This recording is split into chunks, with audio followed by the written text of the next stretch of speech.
Welcome, guys, to another episode of the African Achievers, and it's me, as usual, Charles Lubengo, and today I've got a special guest, a woman who has dedicated so much to uplifting others who are disadvantaged. Introduce yourself, please. Hi, everyone. Thank you for the opportunity, Charles. Thank you so much. My name is Nomfundo Eland Mwanda.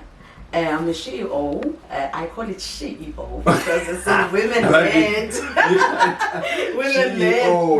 women-led organization of Emthonjeni Counseling and Training, which is a women and girls organization, mostly focusing on gender issues, women's health issues, and most probably issues around self-care. This organization is based here in Khayelitsha, Elita Park, and I'm so excited. Okay, yes, I'm excited too. So tell me, I was inspired actually reading through some of the work that you do, which is counseling, HIV testing, and all other matters that relates to health wellness of a community. And one thing that we can't do away with, this is a podcast that has to do with economic emancipation or economic upliftment of the disadvantaged community. So we can't talk of economic growth without health.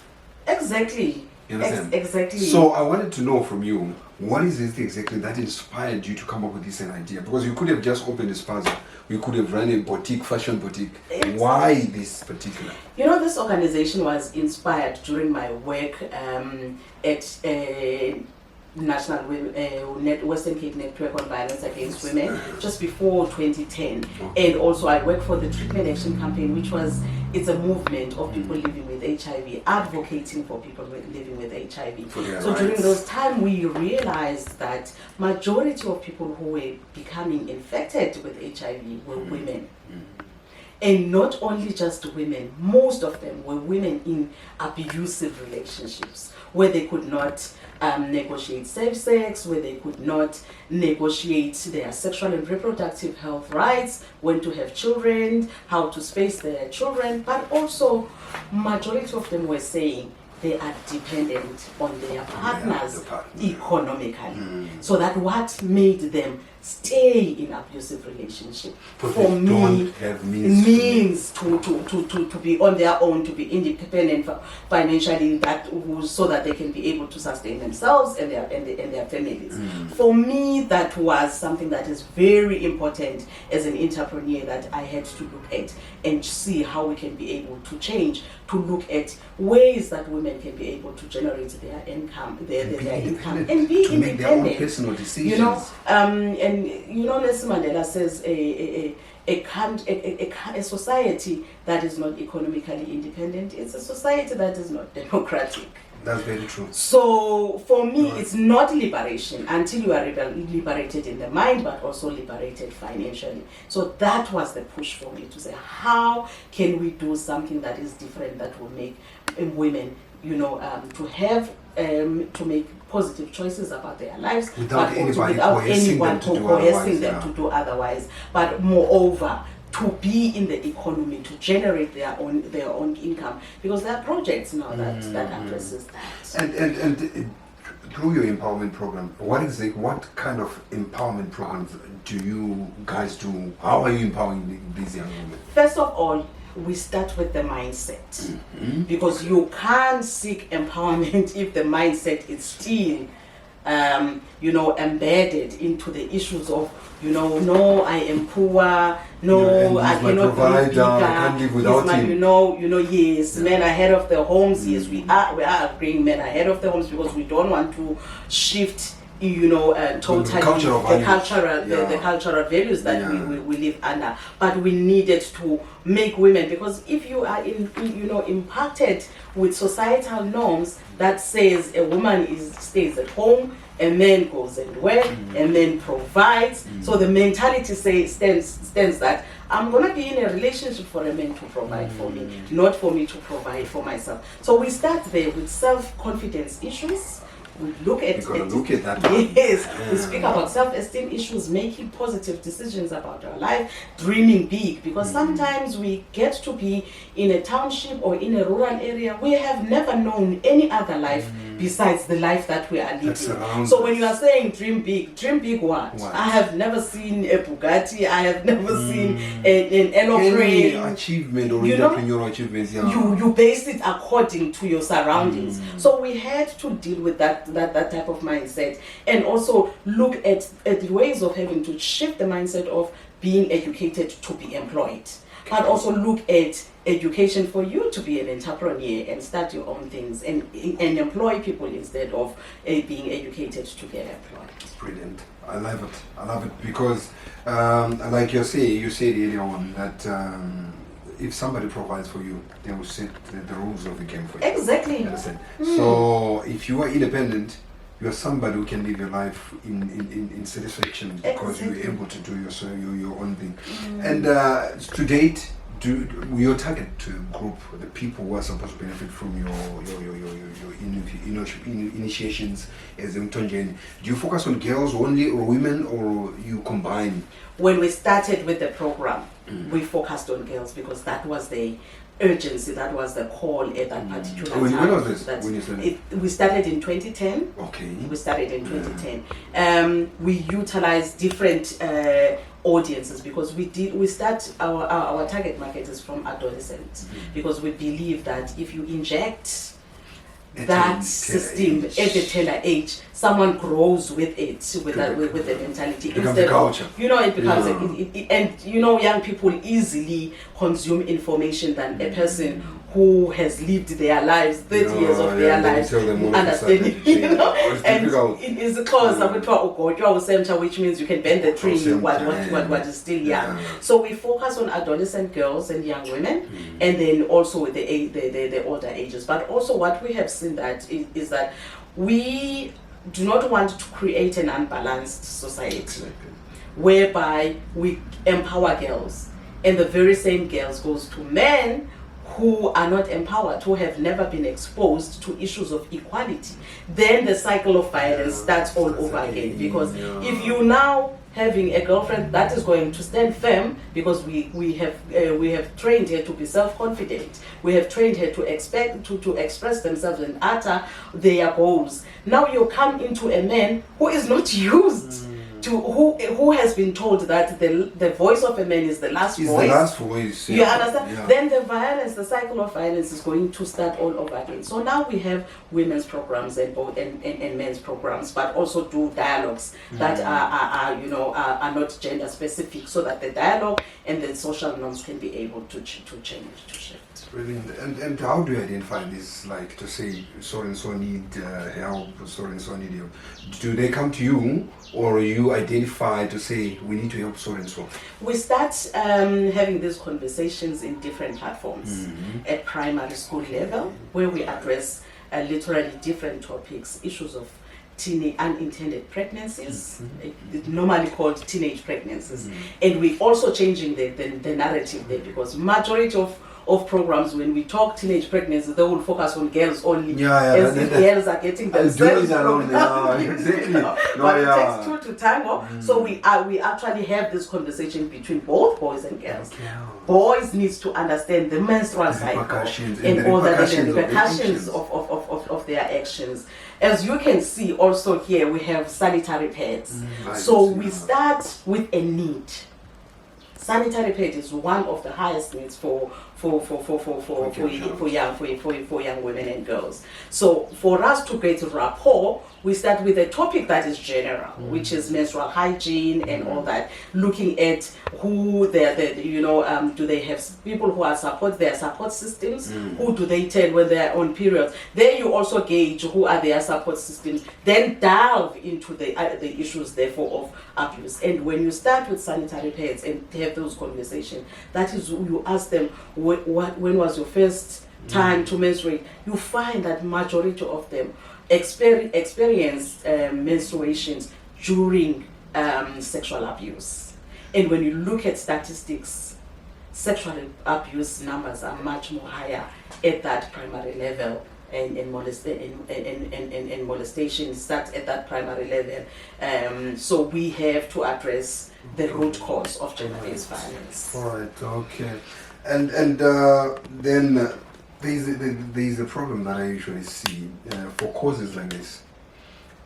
Financing, funding is the biggest issue. Recently, I was attending a function that me and Kalisha, which was dealing with funding for entrepreneurs in small to medium, and many people had so many issues. How are you surviving with this issue of funding? How are you penetrating, managing? You know what? This is something that really breaks my heart. Because as an NPO and as a company that does this work, this is the work that government needed to do. But NPOs and NGOs comes in as a helping hand because they are the foot soldiers in the communities. But you find funding is shrinking and shrinking and shrinking. What could be the cause? I don't think government takes NGOs very seriously. And the red tapes, especially when you go for funding in banks, you know, they will ask you what's the collateral. We don't own buildings, we don't own land. The collateral becomes the red tape when it comes to entrepreneurs seeking funding. And it really hinders the brilliant work that NPOs needs to happen, because truly speaking, the work we do with counseling is for free. Some of it is for free, and then the coaching is the one that we charge for coaching. Right. Because so we if also you need don't. coaching, Yes, right. if you need coaching, basic counseling we don't charge, okay. because we also assess how rife the problem is, and then when it comes then to coaching and the continuation of counseling, then we need to charge, because unfortunately that's how we need to survive also as entrepreneurs and sustaining the organization as well. Because moreover to that, we also opened up a clinic now, a community clinic that is based in a supermarket. So that Tell me about the idea. Yes, How does it work? the idea is that as you shop, you also look after your after your So you health. shop for your body. Yes, you also shop for your body. You For feel your your bag well-being, yeah. and you feel your health. Also because Love these are basic healthcare services where people do not have to stay the whole day in the clinic seeking those services. So we know that this is a public area, a public terrain where people frequent in terms of shopping. You need your eggs, you need your to feed your body. But because we believe that a person is three-pronged, it's body, mind, and soul. So you can't just take care of eating healthy, but you also not checking your blood pressures, your diabetes, and so forth. So these really need funding. To sustain this, really need funding. We are very thankful to private companies that comes in and see this work and say, okay, we can put in. We had a funder, I'm not even shy to mention it, IPM, that has been faithful to us for over 12 years of our work, because they see how important this work is, unfortunately. Because you can even come up with medicines for HIV, you can come up with antiretrovirals, but if the society is not learned about those things, if they are not aware, they don't know the consequences, they don't know where they get to be found.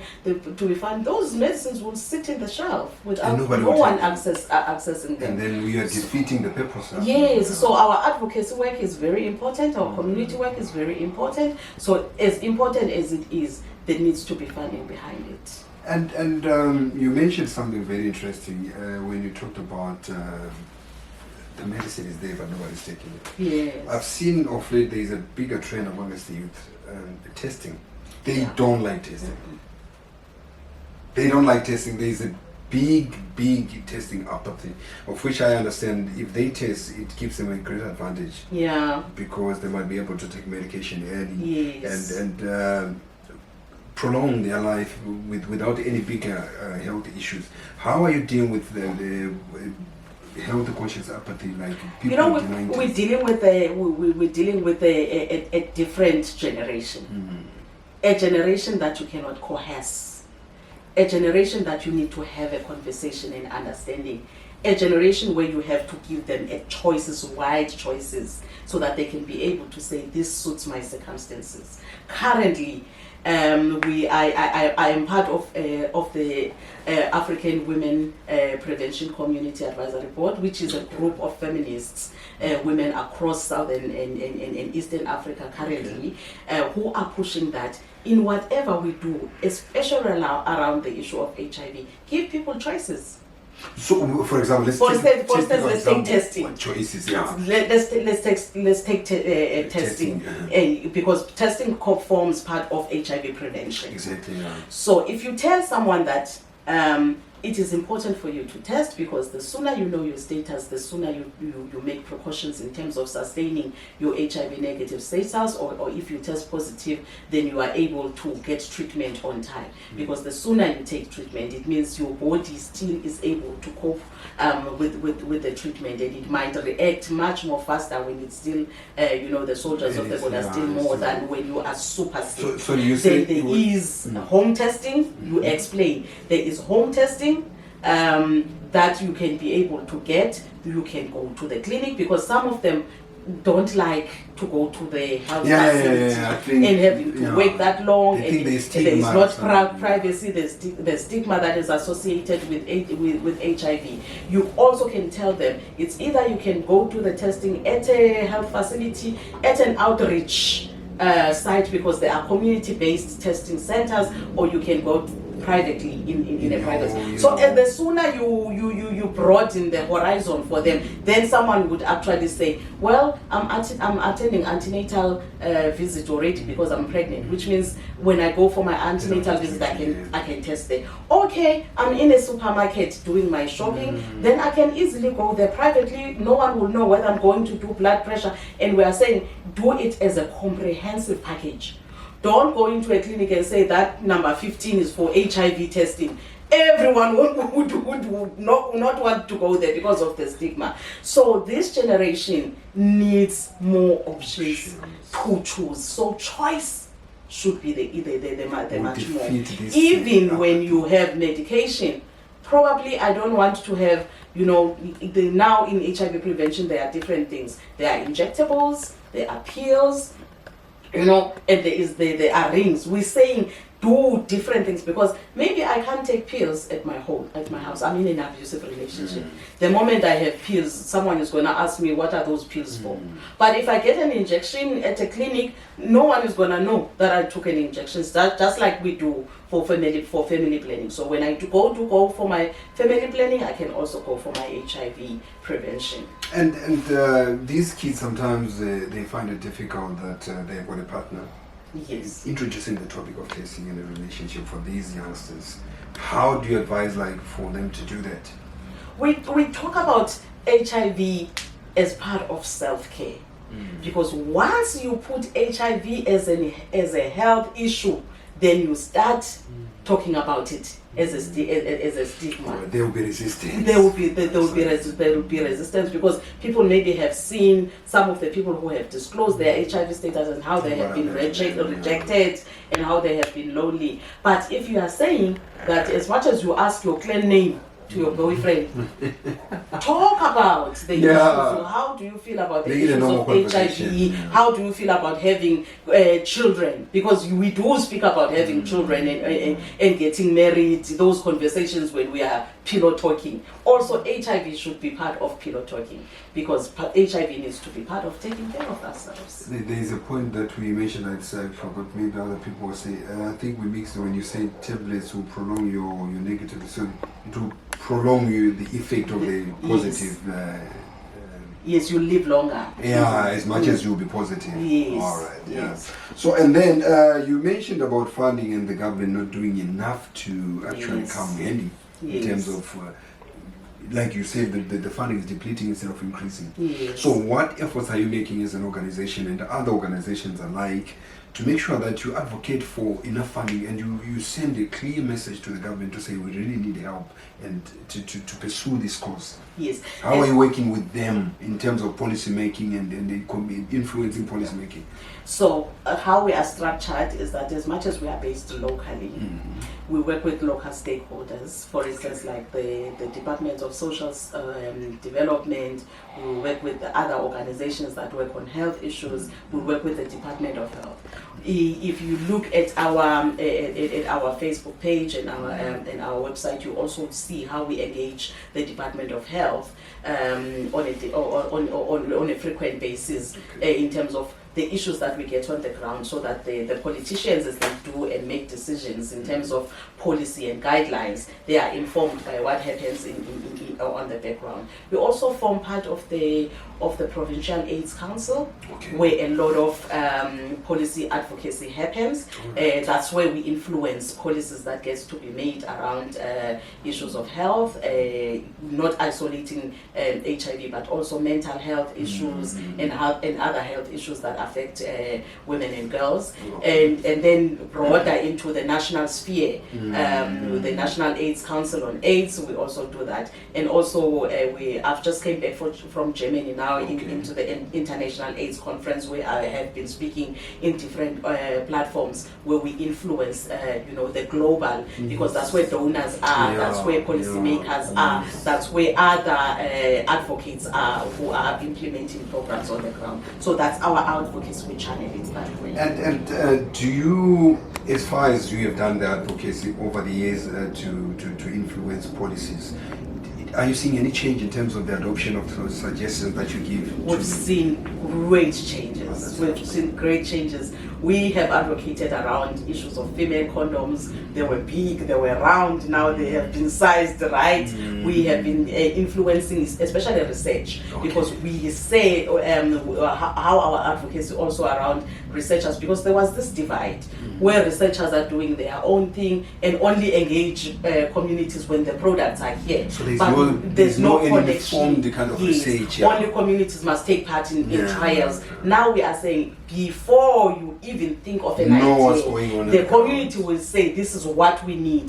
Then you research, but also communities needs to be part of community advisory boards within research, so that they can influence the agenda of research, not the other way, not research influencing community, but communities influencing research. So now we have girls in community advisory boards, women in community advisory boards, to look at how research gets to happen and how it will impact society, and also making societies aware of such research. And throughout all the work that you're doing, I understand you are grooming leaders. Yes. You're grooming leaders in a way. Be it societal leaders, entrepreneur, business leaders, and tell me, there's a quality, human quality that really takes center stage in my own kind of evaluation, which is discipline.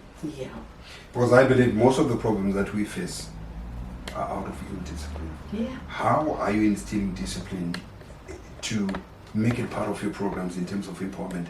How important is discipline in leadership and economic empowerment? If you could hear, we have a group of young women that we just newly recruited. The conversations that were happening this morning in terms of grooming them to be used into the working environment first, into having to respect the people that are working with, the clientele that they are working in, taking their work very seriously. Because if you are passionate about something, you will be able to harness that and take it very seriously. So our leaders, we groom leaders that respect time, that respect clientele, that respect the work that they do, and the passion behind it, pushing the passion behind that. So we groom such leadership that is behind us, and also just referencing on how we have done things before. We're not saying we are rigid on saying do things this way, but also just accommodating with times, but also being principled. So we look very much into values and systems and morals, so that really we groom leaders that actually do respect what they do and become very passionate about that. And discipline is the bottom line. And then how do you define the kind of discipline that you're talking about? Like, what is it exactly? I'm not getting you. No, I'm saying, as in, you teach them the cultural discipline. And I understand you still talked about the working environment. And also, self-confidence is one of the biggest thing that many us as an African community undermine. It's very important.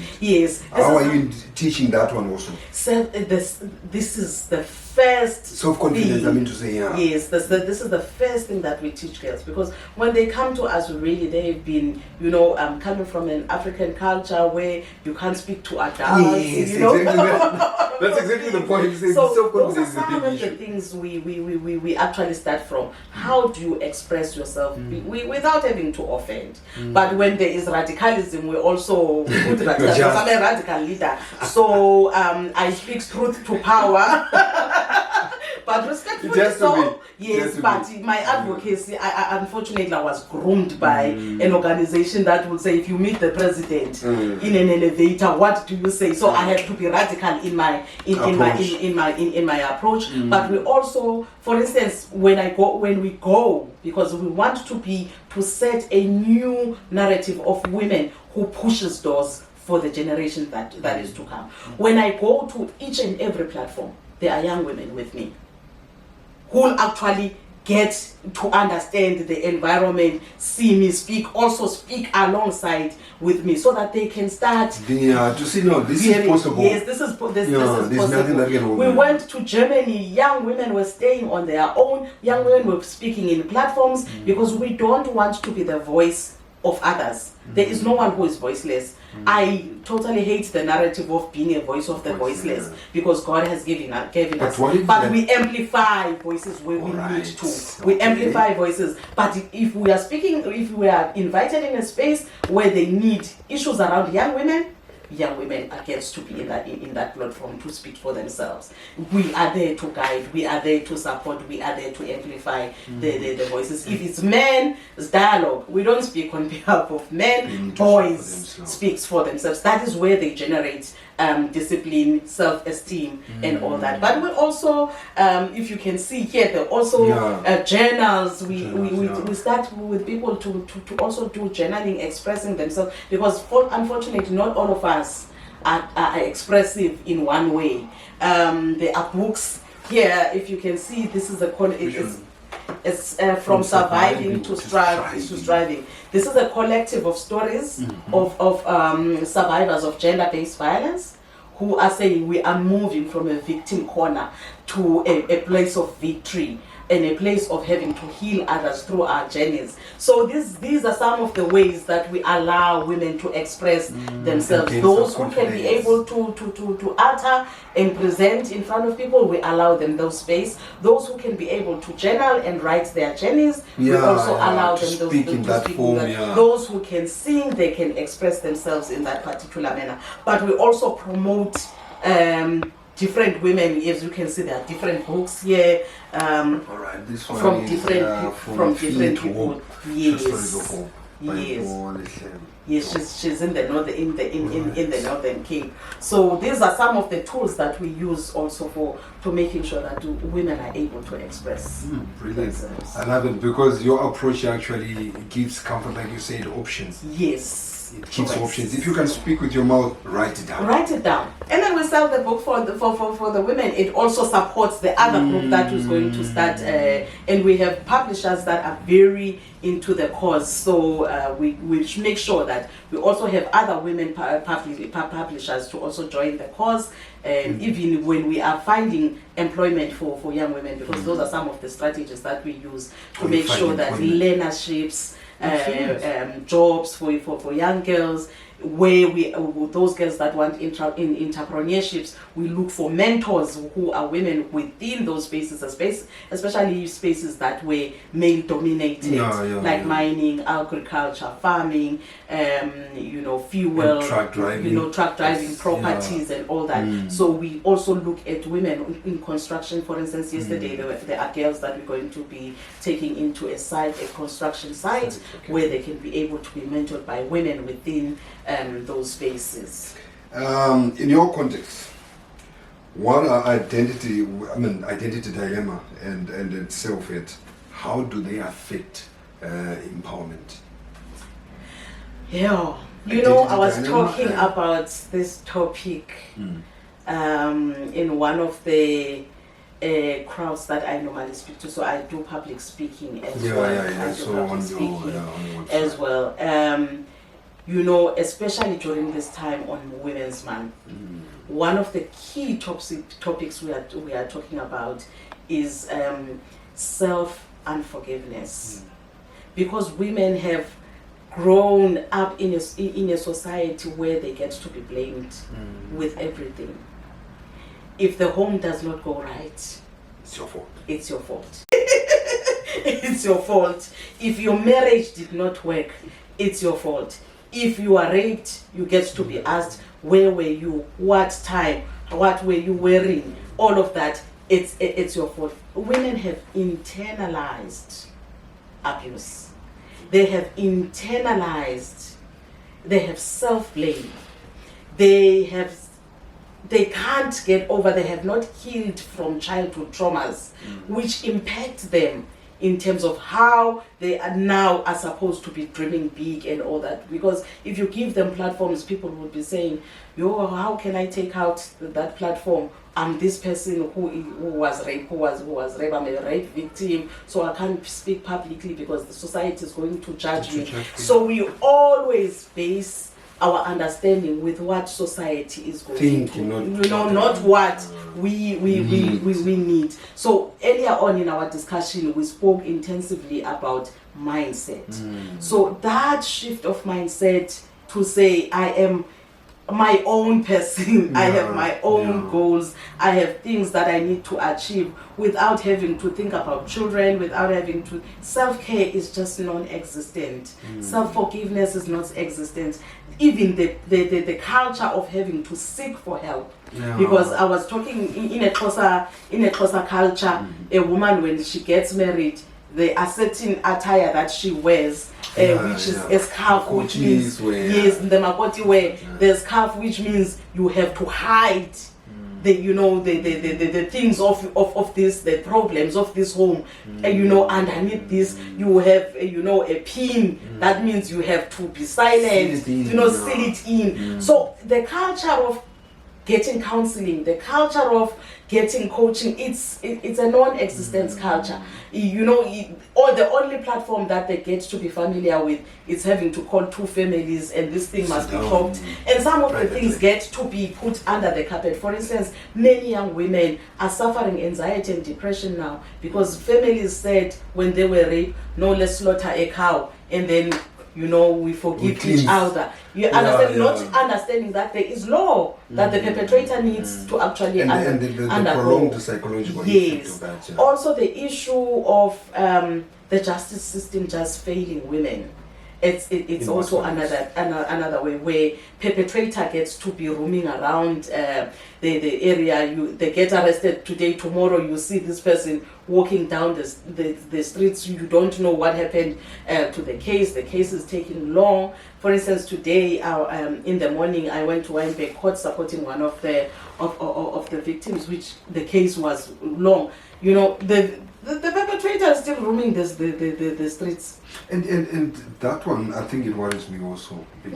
And are you guys engaging authorities? We are engaging, yes, we are engaging authority to try to really, because the laws are there. It's the implementation of the law. Also, the laws are there. The laws are there. They are very precise. And the women have played, even myself, we have played a very huge role in terms of changing the Sexual Offences Act. I was part of that advocacy. So the laws are there. It's the implementation of those laws that are lacking. So some of those things like those where women really lose hope in terms of having to report the cases, and we celebrate when the statistics goes down, but underneath the going down of statistics is women losing hope on the justice system and feels that it's useless to go and report the cases. So it's things like that, and also very little centers, because we have Tutuzela centers where women need to report such issues. But how many Tutuzela centers do we have in the country? Less than 50. For example, in Khayelitsha, how many do you have? We have only one. The whole of Khayelitsha? The whole of Khayelitsha. And in Western Cape? Flooded. I'm not sure of the numbers in the Western, but in the whole country we only have 50. It's a joke. In a population of 59 million. It's literally a joke. It's literally a joke. Each district needed to have a Tutuzela center by now. Especially the statistics are telling us gender-based violence numbers are seriously going up. Social workers are overwhelmed by the numbers of victims and survivors of gender-based violence, which means NPOs needed to be brought on board, but without funding. Have you found the reason why the numbers are so small in terms of the Tutuzela centers? Could it Government be is not funding. That's the reason. Look, we have a national strategic plan now on gender-based violence. Where's the funding behind it? So we have too much of talk and not putting our money where our mouth is. So, which is something that really women need to stand up for. Quite full revelation. And I wanted to talk about, I know you've got extensive experience in terms of dealing with AIDS and advocacy and stuff. Yes. Tell me, how big is the impact of HIV economically in Africa? That's a huge one. Because remember, if we are still now saying that there is medication that has been given, because if you take medication, it means that your life gets to be prolonged. Exactly. You know, you live longer, you can be active and all that. But when you look at overpopulated clinics, that can't take the volumes of people that needs to seek health attention there. We have the issues of staff. If you go to each and every clinic, you have staff shortages, which means that they can't deal with the volumes of people. That means people are going to default on their medication.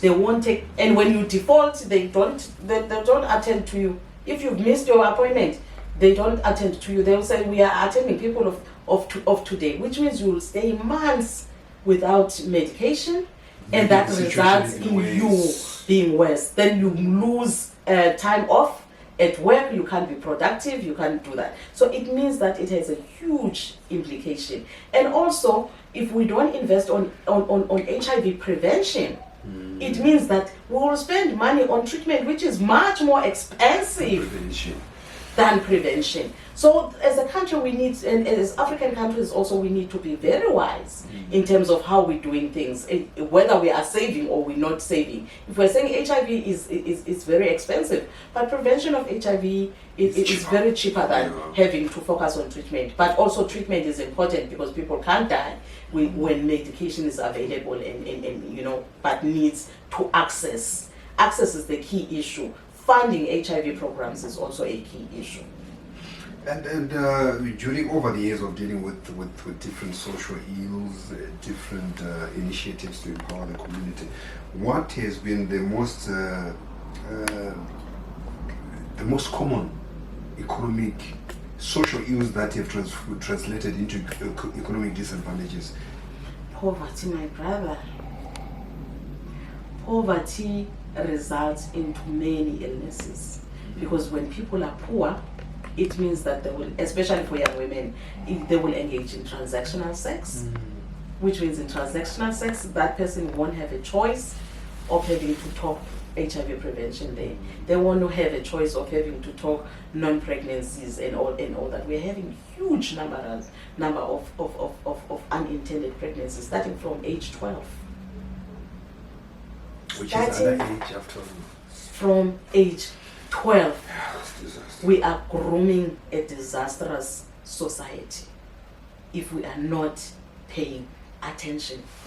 I was saying jokingly, but it's not a joke. I was saying we're going to be leaving ancestors. We're going to be leaving ancestors, generations, triple generations behind us. We're going to see them whilst we are still alive, because our kids are getting pregnant.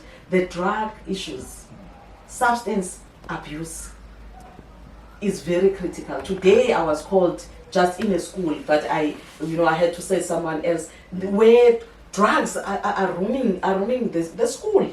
The school environment. Police had to call, some of us to go and intervene in a school, because drugs are a major issue.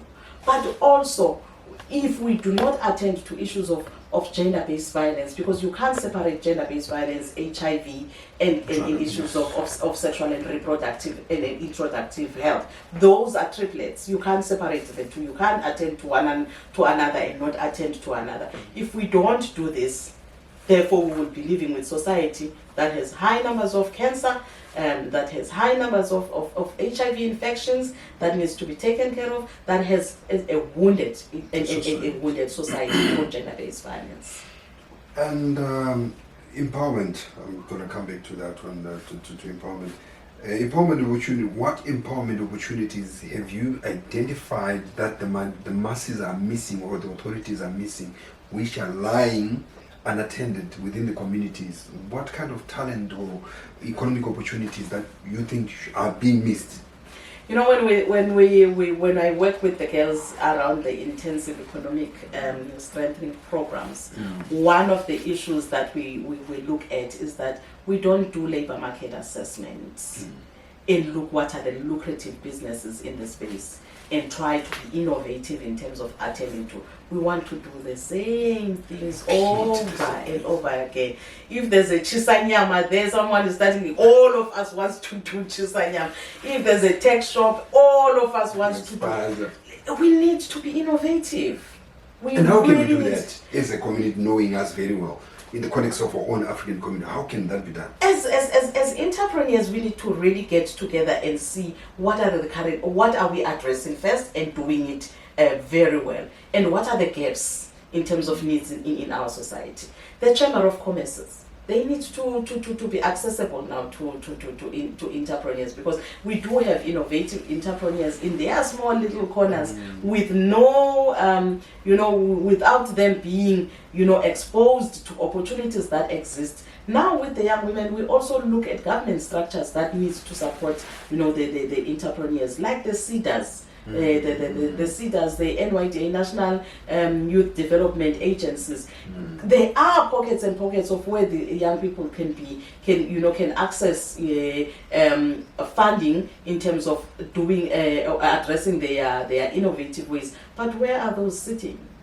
In offices in town. So if we can push young people to look at issues of mining. We have seas around us. What innovation? There's energy that we can develop from the sea. We can look at how we can resolve water issues, because there's a sea next to us. The fishing industry, is it developed enough and all that? So we need to think out of the box. We need to be innovative, but also support each other as business. I was looking at smaller businesses that way the young people are starting. Another one is doing, is in the beauty industry, but doing, weaves and weaves installations. Another one in that corner is doing makeup. And I'm saying it's going to be matric ball season. Why don't you collaborate? Yes, exactly. So that a client, when it comes, it gets weaves, installation, makeup, nails in one place. But a big entity. That's an ecosystem. Yeah. That's an ecosystem on its own. So we need to really re-emphasize in how we as Black people support each other, because the mine of money is in our communities. Let's make sure that the money that is in our communities revolves around us, because other nationalities and other people support each other. Big time. Big time. Big time. That's why I asked you earlier on about identity dilemma and self-love. Because if you love yourself, you're also going to love your brother. Your brother is not going to suffer if you are. So if I get an opportunity, how come I don't share that opportunity with you? So that we grow together, so that it's part of us as a Black society. The Ubuntu concept, the Ubuntu concept is part of us, but are we practicing Ubuntu? No. So those are some of the things that we need to have, those honest discussions amongst each other, to say what really are the barriers now for us to be rich. Because I don't want to sit here And for the longest of time. I want to be a millionaire. Exactly, yeah. And come along with my community. And come along with my community. Because if they come along, that means you have got less burden of taking care of them. Yeah. Exactly. I was also looking at the education centers also around around guys. We trust the white man more than That's very true. Yeah. Very so true. those are some of the conversations that we need to have. Why are our kids going to schools elsewhere when we have our own teachers here? Why are we buying? And the same teachers, those are the ones who are teaching them. Exactly. I've got a friend who tried to run a soccer academy recently. He ran it, and he had close to 40 kids, and he was charging 300 rands, but the kids were not paying. Exactly. He sustained it through his personal savings for close to a year, and then he said, I can't take it anymore. He gave in, and then the kids, after he broke, he said, no, let me stop for a moment. Then he heard that some of the kids were attending one of the most expensive soccer academy, which is White Rand. That's the same thing I'm facing as a life coach in the township. Because when I saw a gap that, majority of life coaches are people of other races that might not even understand, they don't understand the your culture problems and the background. And I became a life coach. But people still undermine a black life coach, and they would rather pay exorbitant amounts elsewhere than coming here. For me, they want it for free. They still want my services, exactly and they want it for free. And I think it's self-hate.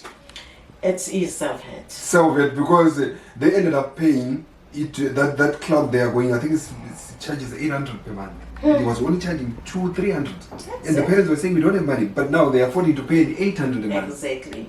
So that's it self-hate. It is self-hate. It's internalized self-hate. And how can it be? How can it be solved?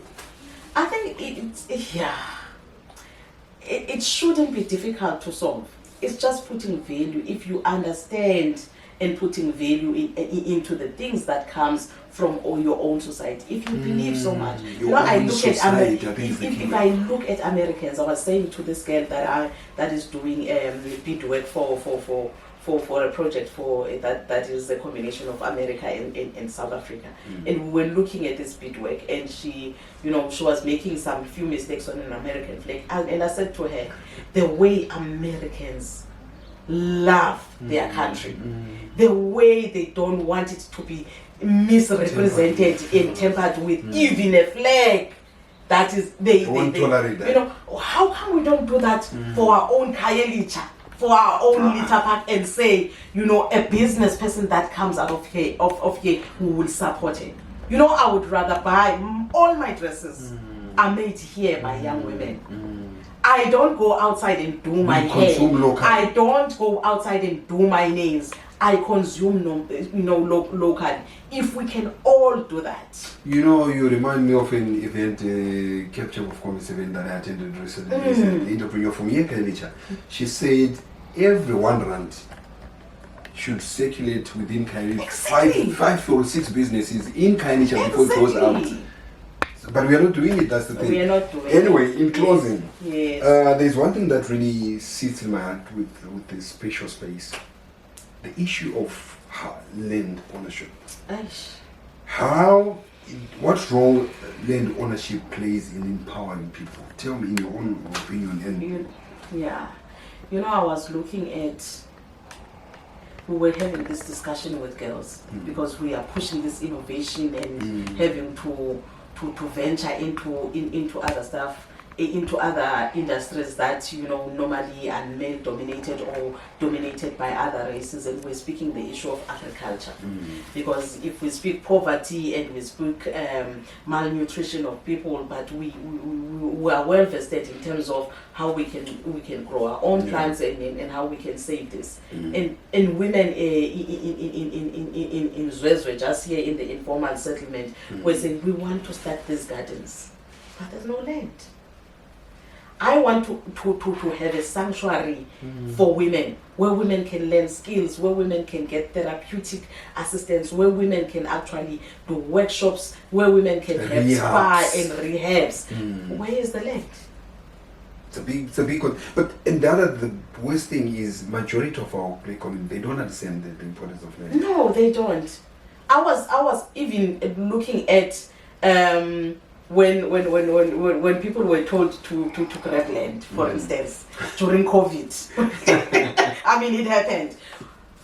I was so shocked and upset how people only took a small portion of land They just to where to cook sleep. a walkie. And I'm like, it's close to the beach. You're not thinking beach house. Economic You're not economic context. thinking B&B. You are not thinking Airbnbs that can be attracting, tourists that are coming to Cape Town wanting to be next to the. But you just taking land just for a. That, for me, it was super frustrating, and it still is. So we don't value land, and we don't know how, if we can possess land, what a wealth. The economic gains. That's what the economic gains when we have land. It's something that we need. We have put it to the Pan-Africanist. And I think we need to talk politicians. more about We need to talk more about. We need to talk more about more that. and more. When you go to rural areas, you find land, but it's abandoned. Yeah, land. nobody's using it for economic It's reasons. abandoned. No one is using it for. So for I think we economic need we more need education. this conversation. We Because really do. I was talking to somebody, I said, do you know that there is no wealth that exceeds land? Exactly. A human being is made of soil, and you return to soil. Yes. This material is found in agriculture. It comes from The land. house that we are in is It's made built of upon land.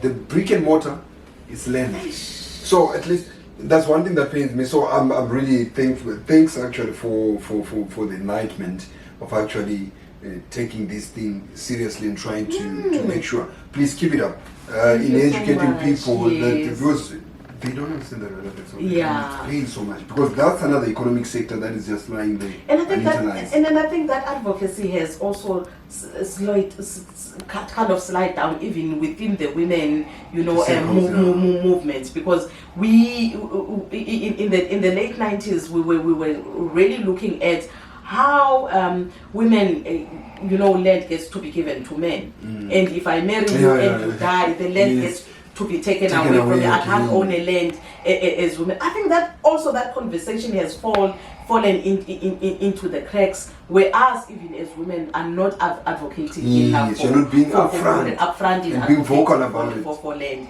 And it's something really that thanks for this conversation that we really need to take up once again. That's what I wanted to hear. Thank you, Nomfundo. Thank you so much for this conversation. It enlightened a lot of things, and I'm happy that you are doing such wonderful work. Keep it up. Thank you and so much. Please don't forget to remind them about land. I will definitely not. I will start with this conversation at Sinolo Foundation with the entrepreneurs, because we really could do more with land. Thank you so much. Thank you so much. Guys, thank you so much for watching the episode. We'll be back again with more intriguing topics as to how best can we become an economically empowered community as Africans. Thank you so much. From Charles Obengo, see you.